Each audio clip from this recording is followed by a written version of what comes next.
All right, KJ. Thank you so much for joining me here again this week. It's been fantastic. I've got a question for you. Yes, sir. We talk about a lot of pro wrestling stuff. We talk about a lot of MMA, and we also talk about a lot of boxing. And sometimes those things all kind of intertwine. And I'm not talking about the good old days when we had Brawl for All. That just wasn't. That was the equivalent of like over glorified foxy boxing. Rough and ready in a bar somewhere with like 72-ounce gloves or some bullshit like that, right? No. Uh-huh. I'm talking about now. You have guys that are going from the world of MMA over into the world of boxing, and we've had to go back and forth for a long time. Randy Couture beat the shit out of James Toney one time when he tried to come over to MMA into the UFC. So we saw how that went. And we've seen now with a lot of MMA guys try to go over into the world of boxing and get absolutely starched. Murdered. Yes. One of those guys is probably one of the biggest free agents for a while. In the world of MMA, I'm talking about Francis Ngannou, former UFC heavyweight champion, never lost his belt in the UFC, relinquished it because of contract negotiations, and then ended up signing a deal with PFL. Now, before he could do his deal with PFL, he goes out and he gets himself a couple of very, very huge boxing fights because he said, I want to do some boxing stuff. Well, when you've got a guy at the level of Francis Ngannou, you put him in there because that's spectacle. Also, the world of boxing is like, oh yeah, bring that guy who you think is the best heavyweight in the world over to our world, and we're going to show you what it's all about. And so they give him Tyson Fury right out the gate. Could you imagine? What would you do if you're standing in there against 6'8" Tyson Fury? I'd shit myself, and I would shit myself. I would put it on my gloves and hope that would be enough defense, because otherwise I'm gonna die. Yeah. But Francis Ngannou got in there and did very well against Tyson Fury. Nobody had ever seen any tape on him doing any boxing, so I can kind of understand that Tyson Fury probably didn't take it serious enough as he should have. But Francis Ngannou had a good outing. Then he gets another boxing match against Anthony Joshua. Now, if anybody knows, Anthony Joshua, in my opinion, is the new Frank Bruno of British boxing. Looks fantastic, built like a superhero from a comic book, right? But has shown that maybe he shouldn't be in there with some of the elite boxers. He's lost a few. But you put him in there with a guy like Francis Ngannou, and he absolutely starches Francis in a matter of nothing time, right? So now Francis Ngannou is finally going to go and fulfill his contractual obligations with PFL. And he's going to be going and fighting in what they're calling Battle of the Giants or something like that. That's right. PFL, October, what is it? October 19th. On DAZN. On DAZN against Renan Ferreira. That's how you pronounce that, by the way. All right. Thank you. Because I didn't know all those R's. Well, he's Brazilian, right? All those R's are not R's. Okay. They're the softest R's you'll ever see. Okay. Renan Ferreira is a 6'8" knockout machine. This guy, and he moves like a lightweight. Like he moves around off of his toes and knocks dudes out, right? Yeah. Do you think that this is a good idea for a person like Francis Ngannou and for his legacy to chance it and go back to MMA? Is this a step backwards when you're making that big box office boxing money? Or is MMA where it really belongs? I think MMA is probably where it really belongs. I think boxing, if anything, should have, and hopefully did, humble him a little bit. I've always looked at boxing. I love boxing. I haven't got a chance to actually watch it too much, but I love boxing, and I find it to be a very defensive mind game, or at least mind game kind of sport. Very defensive. Whereas MMA, I kind of look at it as a very offensive kind of sport, which is great if you like that rough and tumble. Not really my thing. I like a little bit more of the dancing and the flash of it all. So to go into boxing, to fail more so, even if you're putting a lot of dollars in your pocket, your credibility is greatly dampened, in my opinion, by taking those two losses, especially the second one being so definitive, right? Yeah, yeah, that wasn't just a loss. That was a you got knocked the fuck out. Yeah, and he got knocked down plenty of times before even getting knocked down.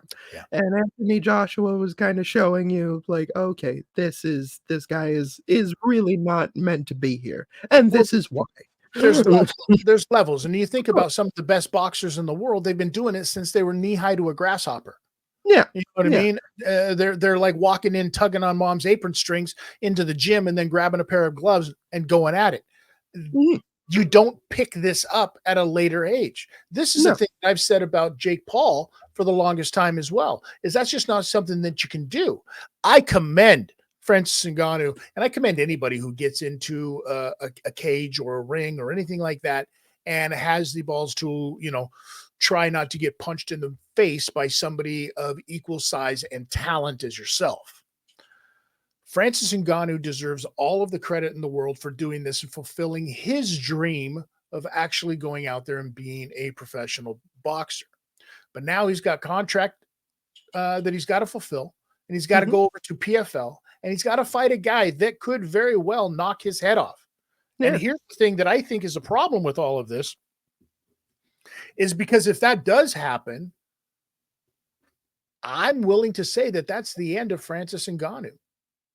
I'm willing to say, because if you think about it, the storyline is that the Francis Ngannou is the top of the food chain, never lost that belt in the UFC, which is supposed to be the top of the food chain, comes over to PFL. He is the absolute pinnacle. And then you've got a Renan Ferreira, who is a homegrown talent of PFL, right? mhm, mhm, Who's trying to knock Francis Ngannou off that pedestal, who has all of the skill in the world to be able to knock Francis Ngannou off of that pedestal of being the GOAT at heavyweight, right? If mhm, that's what you want to label him. yeah, So I think Francis Ngannou has absolutely everything to lose going back into the world of MMA, especially after getting knocked out in boxing. Because he's not a kicking guy. He's not a big wrestling guy. He's got good defense, but he wants to set you up for that knockout. He wants to yeah, set that up. And I think he might be a little gun shy. We're going to have to wait and see. Is he not going to want to get out there as fast as possible? You know what I mean? And engage with this guy who is bigger than him. Francis mhm, Ngannou is a goddamn ox. And this guy is an even bigger ox. mhm. So it's going to be interesting to see how that happens. In my opinion, if you had to place a bet today on either Renan Ferreira or Francis Ngannou, who do you think gets it done? Henan. Henan for sure. Uh, and to me, you for him specifically, the amount of focus that he's going to have because of as you just said, Ngannou coming, he's the top of the food chain in the UFC to come to this league. As Henan, you have to be like, I can take this guy down. I need to do everything in my power to defeat him because of how well that's going to look on me. Like, despite boxing and the losses there, Mhm. in MMA, he's still considered the king, or at one time was. So that amount of focus, that amount of weight that's on the shoulders, that is going to put so much determination into him that I could see him coming in with like being an absolute animal. So I Yeah, I think think this one is he's gonna I hurt think him. this one is over before the ringing of the song is out of people's ears. I think this one is over before the ring announcer even gets back to his seat. You Mhm, know what I mean? As soon as that cage door shuts, I think this one's going to be done within a very, very, very fast time. You also got on this same card, you've got Chris Cyborg, who some would say as well, the female goat, the female version of a Francis Ngannou. And mhm, she's taking on Larissa Pacheco, who happens to be the only person to ever beat Kayla Harrison, who now fights in the UFC. So PFL is doing some stuff, like they've got some fights where they're attracting people for the fight's sake, not necessarily for the, oh, we got this show in the Sphere, where the Sphere is the attraction, not the fights. Because look at how those main event fights ended up. Those were hot Mhm. trash, Yeah. absolutely garbage. So Mhm. PFL is doing some stuff that I think is worthy of checking out. So October 19th, DAZN, PFL, two of the biggest heavyweights to ever get inside of a ring or cage with one another. And it's finally the return of Francis Ngannou, who, in my opinion, and you heard it here, ladies and gentlemen, from KJ, is probably not going to end well. So Francis, prove us wrong. I'd love to see that happen because you have to cheer for a guy in his story. Francis's story is just way too compelling to not cheer for a guy like that. But I think Renan Ferreira has a hand the size of a, 18-wheeler, and it's probably going to go right through Francis's jaw.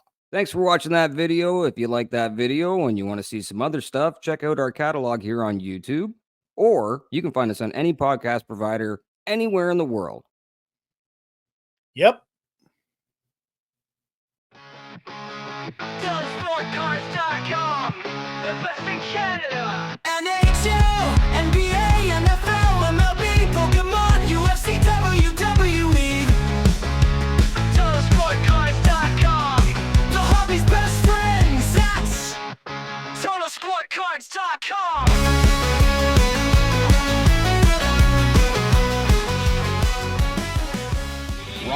RockSolidFanClub.ca gives you full access to Canada's leader in professional wrestling, featuring legends like Mick Foley, modern megastars such as Cody Deaner, and future sensations like Tyler Turva.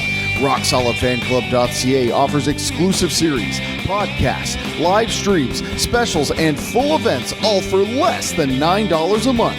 Sign up today at RockSolidFanClub.ca, where real fans get it.